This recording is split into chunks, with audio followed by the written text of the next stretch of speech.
రామారంగారెడ్డి అనే వ్యక్తి ఒక అధికార దాహంతో ఈసారి ఎలాగైనా ఎమ్మెల్యే గెలవాలనే దృఢ నిశ్చయంతో ఉండి ఇప్పుడు ఏదైతే అధికారంలో బీఆర్ఎస్ పార్టీ ఎమ్మెల్యే సుధిరెడ్డి ఉన్నారో ఆయన పైన అవినీతి ఆరోపణలు కావచ్చు, భూ కబ్జాల ఆరోపణలు కావచ్చు, ఇలాంటి ఆరోపణలు చేస్తున్నారు. ఇవేం ప్రూఫ్ లేకుండా ఆరోపణలు చేస్తున్నారు అంటారు. దీనిపైన మీరు ఏం చెప్పగలరు? ఒకటి మొదలు అయిపోయిందంటే నేను 2009లో నేను కాంటాక్ట్ చేశాను.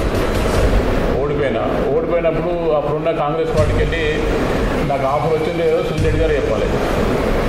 2014లో నాకు టికెట్ రాలేనప్పుడు ఇప్పుడున్న బీఆర్ఎస్ నాయకులు, పెద్ద నాయకులు ఎవరెవరు నాకు ఎంతమంది తట్లు వచ్చారో, ఎవరు అడిగారో, నేను ఎందుకు పోలేదో వాళ్ళే చెప్పాలి.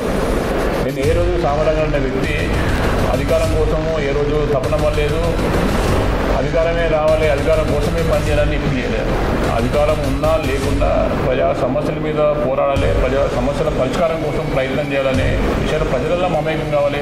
వాళ్ళ ప్రజలలో ఒక నోట్ల నాలుగలేక ఉండాలన్న ఆశించింది తప్ప నేను ఏ రోజు అధికారం కోసము నేను ఏ రోజు తపన పడలేదు. అట్లా అనుకుంటే 2014లో నన్ను కన్ఫర్మ్ అయిపోయినా కూడా ఆర్కే సాగర్ తీసుకొస్తే ఆర్కే సాగర్ నెత్తిలో పెట్టుకుని నేనే క్యాండిడేట్ కింద గెలిపించిన వ్యక్తిని. అధికారం అంటే ఆ రోజు నేను నా అధికార పార్టీ ఉన్నాను, నేను ఏమైనా ఎదురున్నాను. అదంతా అధికారం ఏ రోజు అధికారం కోసం నేను అట్లా ఆశపడే వ్యక్తిని కాదు. ఒకటి. రెండో విషయం, ఈరోజు సుధిరెడ్డి గారి యొక్క అవినీతి ఆరోపణలు చేస్తూ ఉన్నాను.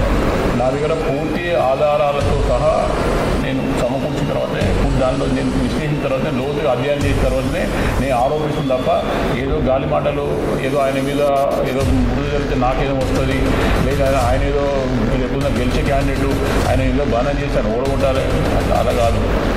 ప్రజాస్వామ్యబద్ధకంగా ఒక ప్రజానాయకుడు ప్రజల్లో ఉన్నప్పుడు ఎంత నిబద్ధతలు ఉండాలి, ఈరోజు ఎంత కస్టోడియన్గా ఉండాలి అనేదాన్ని నేను గుర్తు చేయడం కోసమే పదే చెప్తాను. అవినీతి ఆరోపణ మనం ఫాలో అవుతూ ఉంటాం. ఈరోజు రాజకీయాలు రావాలనుకున్న కొత్త చిన్న నాయకులు, కార్యకర్తలు కావచ్చు, లేకపోతే పెద్ద నాయకులు కావచ్చు, అరే పలానా ఎమ్మెల్యే గారు పలానా నాయకుడు అంటే ఎలా ఉంది, ఇది చేస్తాం మనం ఫాలో అవుతాం.